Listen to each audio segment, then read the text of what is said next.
Hello, once again, Star Wars Unboxing fans. Welcome to another episode of Darth Tuba's Star Wars Unboxing Show.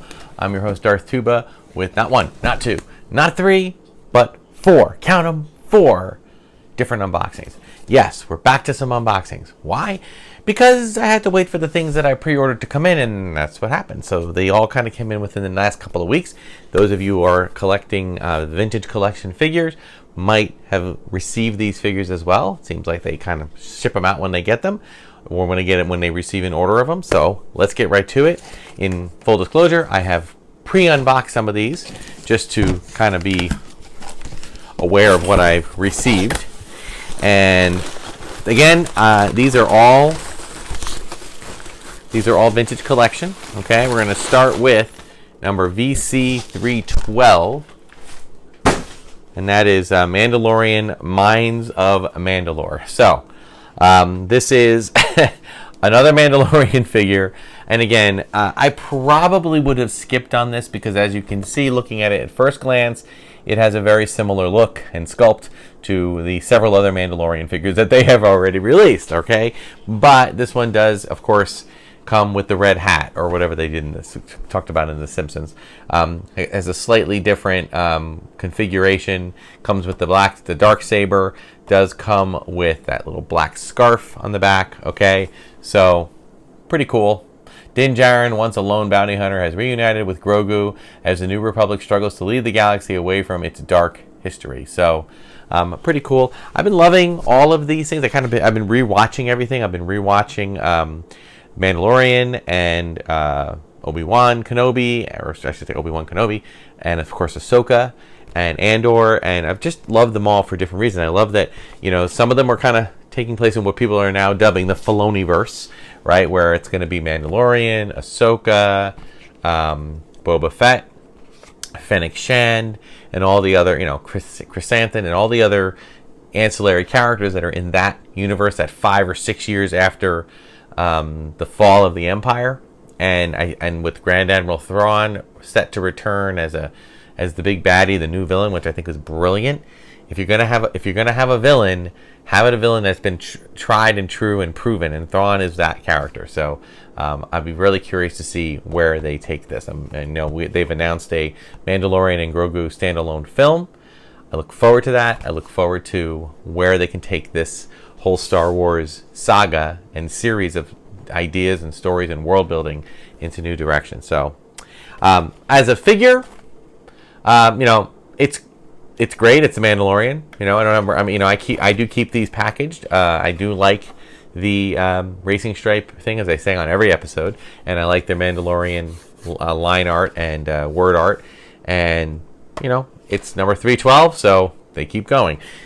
I do want to address one weird thing I started seeing recently, and that is rumors about them ending the vintage collection. Now, if you've watched this channel long enough, you know that I'm kind of in a place in my collecting and in a place in my Star Wars fandom that I would actually be okay if they decided to pause the vintage collection. I'm pretty sure they're not going to stop it forever, but a pause would be fine with me.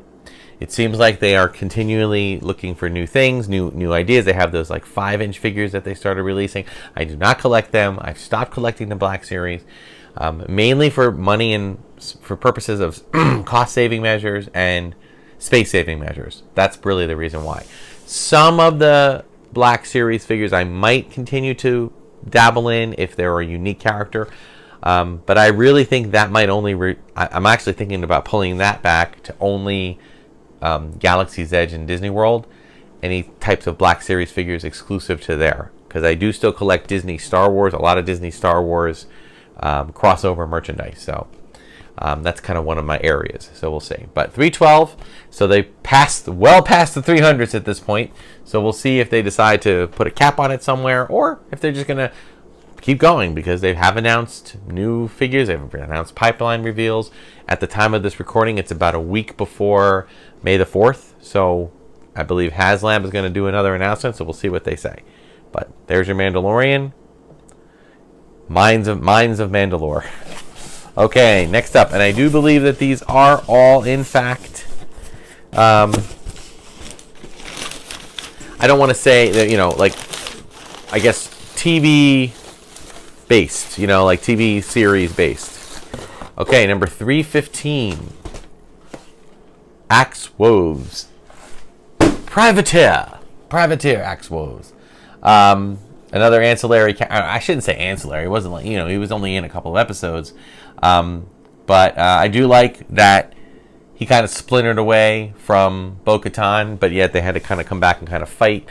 Just to give a little bit of drama for the third season of Mandalore. And I thought he was going to go. I thought he was going to, I'll be honest, it was a fan theory, not an expectation. I kind of thought he was going to sacrifice himself, you know. Didn't happen, so okay. He's still around, and again, this is the photo real likeness, right? So I am excited to see where his character goes. I will say this, I am getting a little itchy to unbox. I don't think I've unboxed a single carded VC figure in the entire line of figures. Now remember, for those who are new to collecting, the original, say, 100, maybe 50 to 100 of those figures, a lot of them were repackaged from earlier collections. And they were, you know, maybe souped up a little bit, better paint scheme. Maybe they put the photo real sculpt on them, you know, on the faces.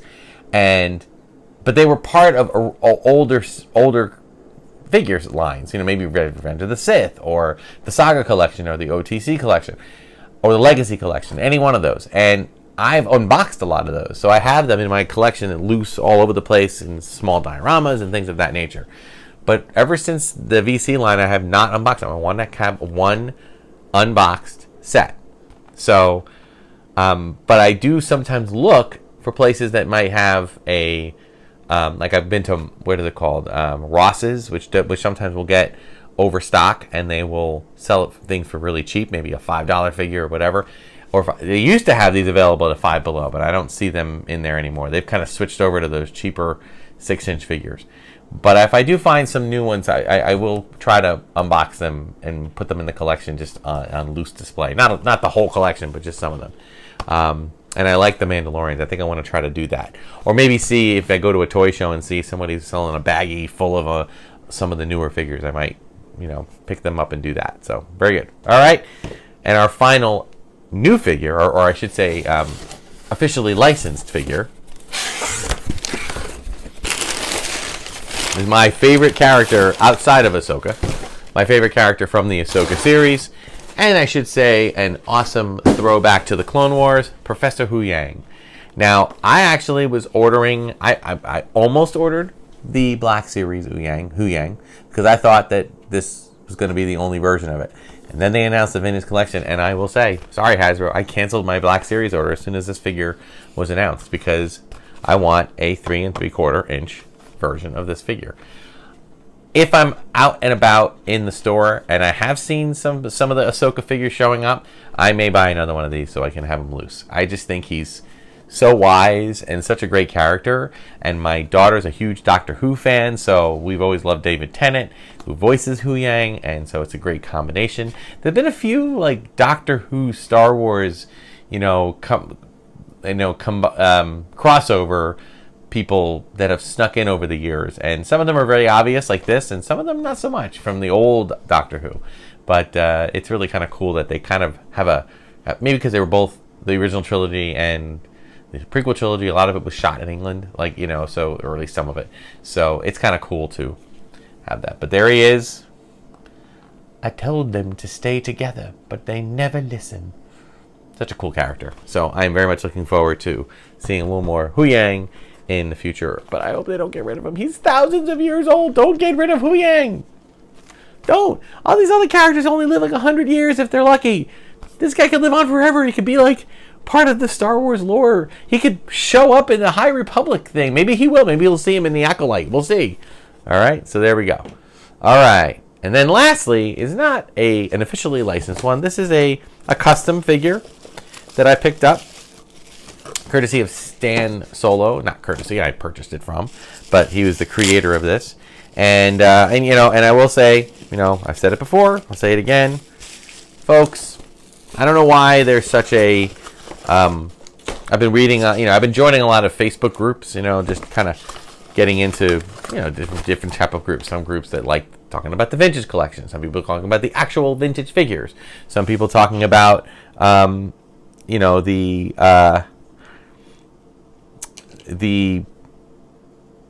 Galaxy's Edge or the Halcyon or whatever they have.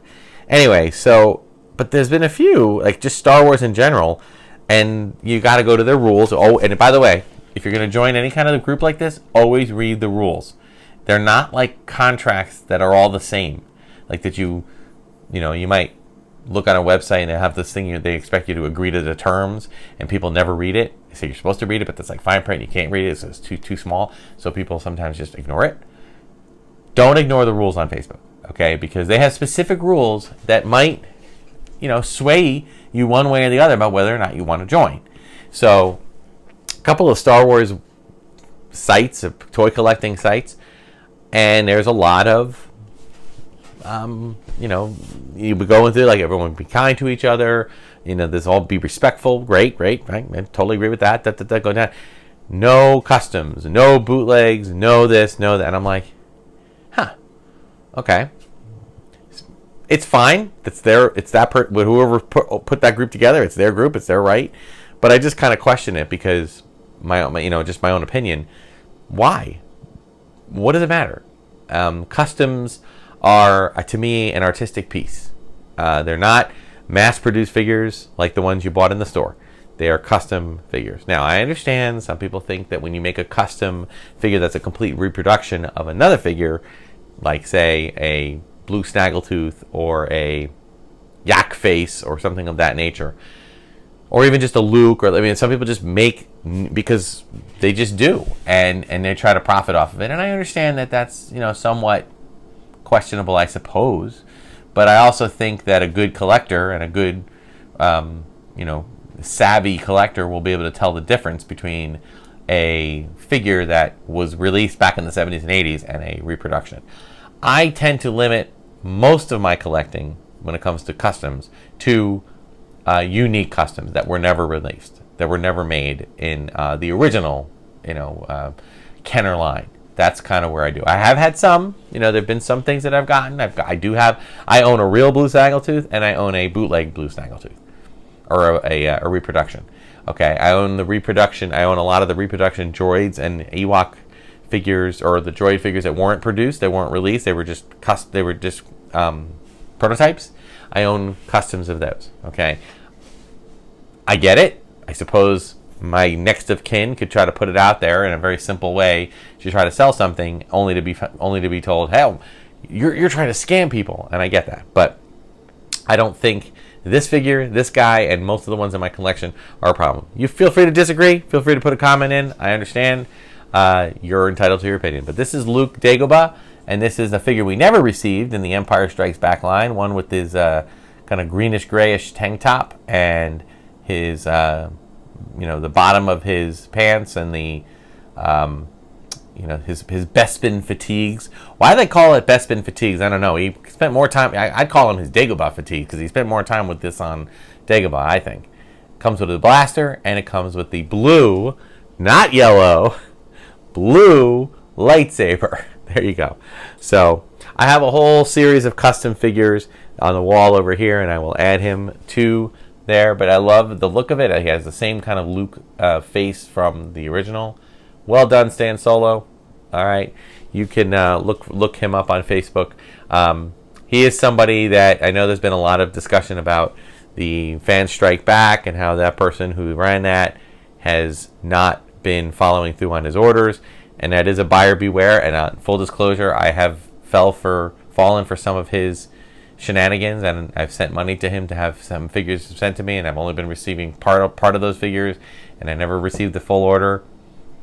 I knew what I was getting into. I knew it was a long shot, and I took the loss. To me, it's like going to Vegas, putting money on the roulette table. You don't know what you're going to get with when you're dealing with customization, of course. And there were plenty of other people that decided to leave him bad reviews and have all sorts of YouTube channel conversations about it. I don't know them. I don't know the person personally. I just know that something happened there. And I did receive some items from him, and I didn't receive other items. And I'm just leaving it at that. I will not purchase from that person again. But Stan Solo has come through, and I will probably purchase from Stan Solo in the future. So I recommend him. Thank you so much for watching, guys. Until then, until next time, make sure you check out all of the unboxings on my channel. Check out all the other content on Red 5. They have some great Star Wars, both podcast and video content. All right, so until next time, my friends. Let me just get my little. I'm gonna do my thumbnail while I say goodbye here. So until next time, may the Force and the toys, licensed or unlicensed, be with you.